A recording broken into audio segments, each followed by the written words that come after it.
Assalamualaikum warahmatullahi wabarakatuh. Alhamdulillahi rabbil alamin, wabihi nasta'inu ala umurid dunya waddin, wa ala alihi wa sahbihi ajma'in. Subhanaka la ilma lana illa ma 'allamtana innaka antal alimul hakim. Rabbi shrah li sadri wa yassir li amri wahlul 'uqdatam min lisani yafqahu qawli. Rabbi zidna ilman warzuqna fahman birahmatika ya arhamar rahimin. Amma ba'du. Alhamdulillah, puji syukur kita kepada Allah Subhanahu wa taala pada kesempatan malam yang berbahagia ini kita diberikan taufik serta hidayah oleh Allah Subhanahu wa taala untuk berkumpul di masjid yang kita cintai ini untuk salat berjamaah, kemudian kita lanjutkan dengan pengajian rutin kita. Mudah-mudahan senantiasa kita semua diberikan kesehatan dan umur panjang oleh Allah dalam ketaatan yang kita bisa gunakan untuk menuntut ilmunya Allah Subhanahu wa taala. Amin amin ya rabbal alamin. Hadirin wal hadirat, jamaah sekalian yang dirahmati Allah Subhanahu wa taala, masih kita menjelaskan tentang rukun salat. Kemarin sudah kita bahas rukun yang pertama ialah niat. Kemudian yang kedua takbiratul ihram. Kita masuki rukun yang ketiga yaitu al-qiyamu 'alal qadiri. Berdiri bagi yang mampu. Jadi ketika kita salat, itu salah satu di antara rukun salat ialah berdiri. Cuman nanti disyaratkan berdiri ini pertama 'alal qadir, bagi orang yang mampu. Yang kedua fil fardi, pada salat fardu.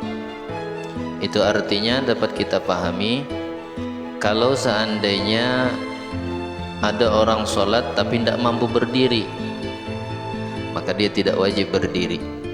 Makanya dikatakan al-qiyamu 'alal qadir, berdiri bagi yang mampu. Berarti kalau kita pahami dengan ucapan 'alal qadir, bagi yang mampu, yang tidak mampu bagaimana? Yang tidak mampu boleh tidak berdiri. Tapi ketidakmampuannya itu ada ukurannya.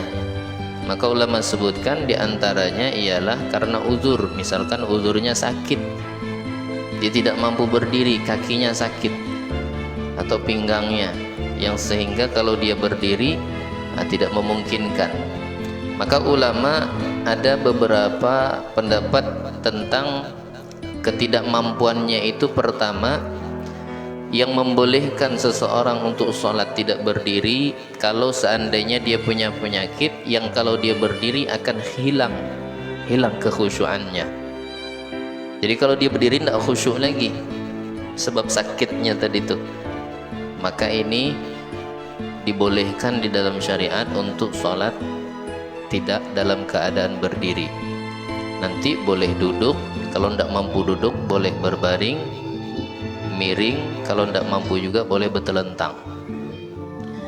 Nah, kemudian yang disebut berdiri itu kata ulama wuquful musalli, yaitu berdirinya atau tegaknya orang yang sholat ala qadamaihi, di atas kedua telapak kakinya, bukan di atas dua dengkulnya. Jadi kalau ada orang berdiri cuman bukan di atas dua telapak kakinya, dia begini cuman nih, nah, kan gini bukan disebut duduk, disebut berdiri juga tidak. Maka kalau kita seperti ini tidak disebut berdiri, maka tidak sah. Jadi harus di atas kedua telapak kakinya, ma'al subutihima, beserta menetap keduanya, ma'an nasbi 'idhami dhahrihi, beserta menegakkan tulang punggungnya. Jadi harus tegak. Kalau misalkan ada seseorang sholatnya membungkuk dalam keadaan normal, artinya orangnya tidak sakit, tapi sholatnya dia bungkuk macam itu, Kalau seandainya membungkuknya itu hanya sedikit, tidak sampai ke derajat mendekati ruku, maka makruh. Misalkan begini, nunduk sedikit, makruh. Ke bawah lagi hampir mendekati paling sedikit ruku, tidak sah berdirinya. Posisi ruku itu paling sedikit bihaitsu tanala rahatahu rukbataihi. Kalau dua telapak kakinya ini bisa memegang kedua dengkulnya, itu sudah ruku yang paling sedikit. Maka kalau seandainya ada orang berdiri hampir mendekati paling sedikit ruku, berdirinya tidak sah. Bila berdirinya tidak sah, dia lanjutkan ke rukun yang setelahnya, maka batal sholatnya. Batal sholatnya. Tapi kalau cuma bungkuk sedikit, makruh. Atau istiwa, sama antara ruku, artinya turun kepada ruku dan berdiri tegak, posisinya tuh sama. Dia bungkuk macam ini. Untuk berdiri tegak, misalkan kita anggap perlu 20 cm tegak, turun ke bawah 20 cm ruku, berarti posisinya sama antara ruku dengan berdiri tegak. Dia bungkuknya seperti itu, maka sama hukumnya makruh. Tapi kalau dia turun lagi sedikit, sudah mendekati paling sedikit ruku, tidak sah berdirinya. Jadi ma'anas bi'izami dhahri, harus tegap, dalam keadaan tegak seperti ini. Bagaimana kalau masalah kaki? Kaki ya terserah. Dalam artian, kalau misalkan untuk mendapatkan kesunnahan, kakinya sejajar, kemudian renggangnya itu ala qadri shibrin, seukuran satu jengkal. Kalau maju satu makruh, atau misalkan ngangkat satu juga dimakruhkan, ya, ngangkat satu, kecuali kalau ganti-ganti karena capek, imamnya baca ayatnya misalkan 2 juz, tidak tahan dia berdiri, bekal, diganti. Cuman jangan 3 kali, kalau begini-begini batal 3 kali berturut-turut, ya, jadi ngangkat satu, tidak tahan lagi dia berdiri, ya.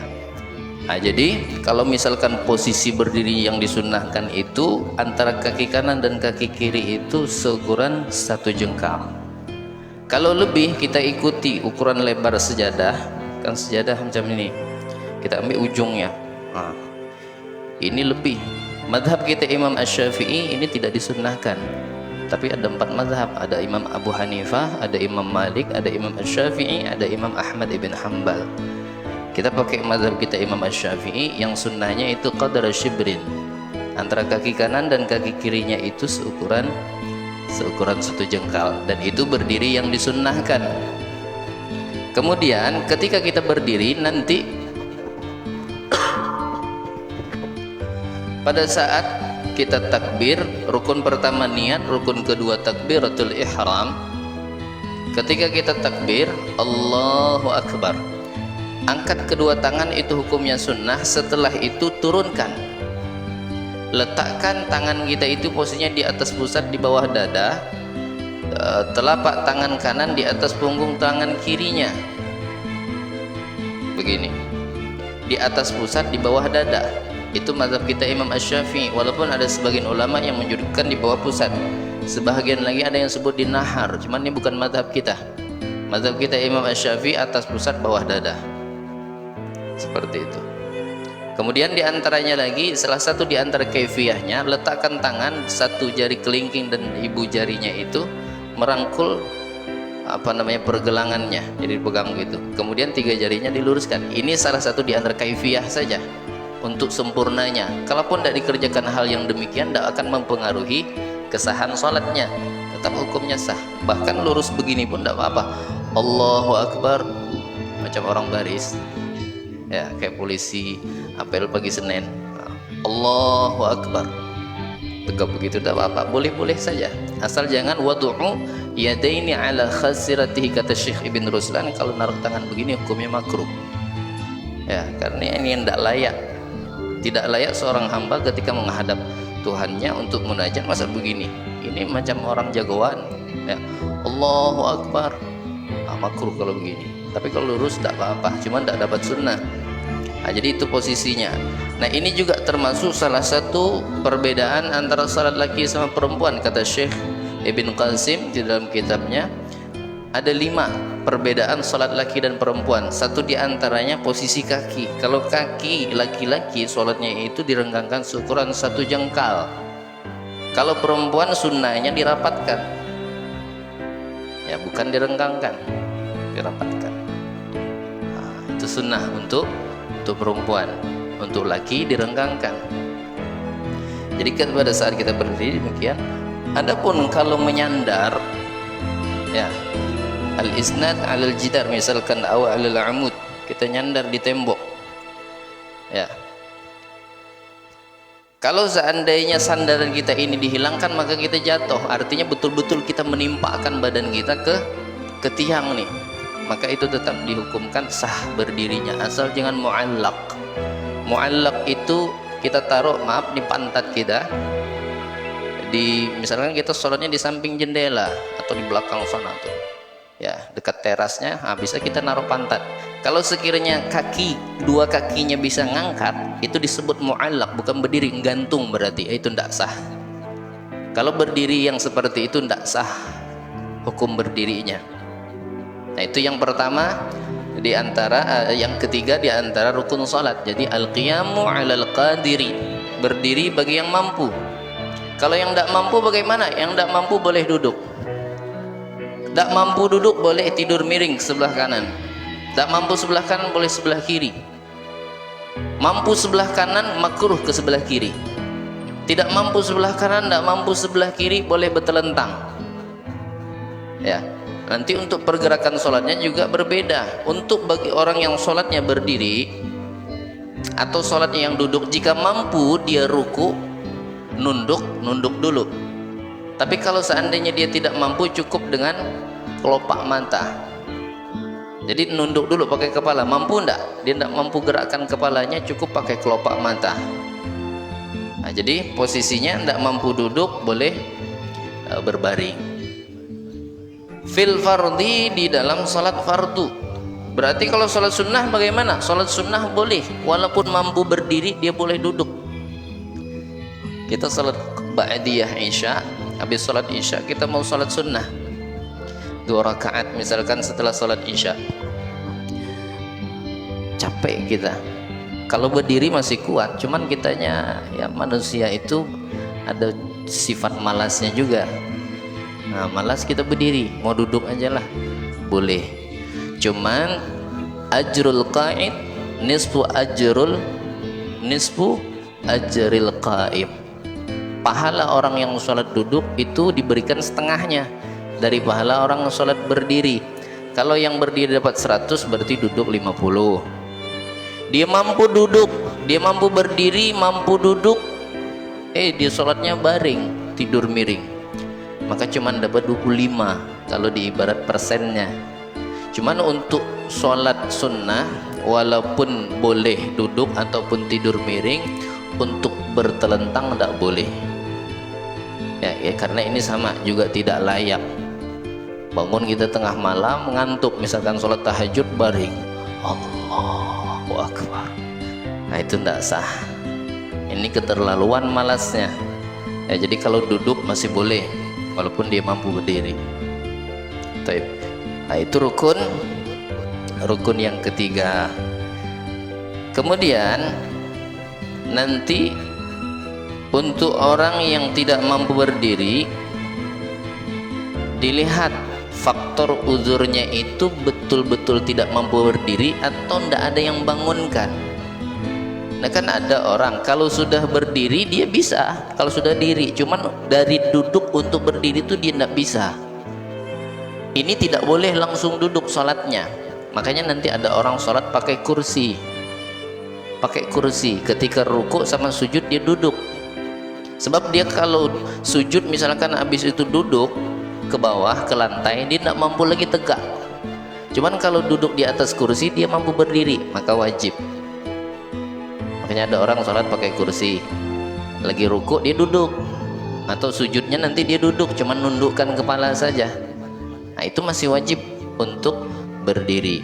Atau misalkan memerlukan kepada orang yang membantu untuk mendirikannya, dia bisa sholat itu berdiri, asal nanti kalau dia udah sujud pas duduk di lantai itu ketika bangun ada yang bangunkan, maka wajib hukumnya kalau ada yang bangunkan. Pertama, tabarru'an, kalau ada yang mau beramal artinya siap, kalau bapak sholat saya siap di samping, nanti pas posisi berdiri saya yang ngangkat, nah, maka wajib. Atau misalkan harus dibayar, yang bangunkan ini harus dibayar, setiap sholat itu 5.000 rupiah misalkan, dia punya uangnya, maka wajib. Atau harus pakai tali, jadi kalau pakai tali bisa ngangkat, asal jangan 3 kali bergeraknya berturut-turut. Kalau mampu demikian, tapi kalau tidak mampu ya maka boleh dia duduk.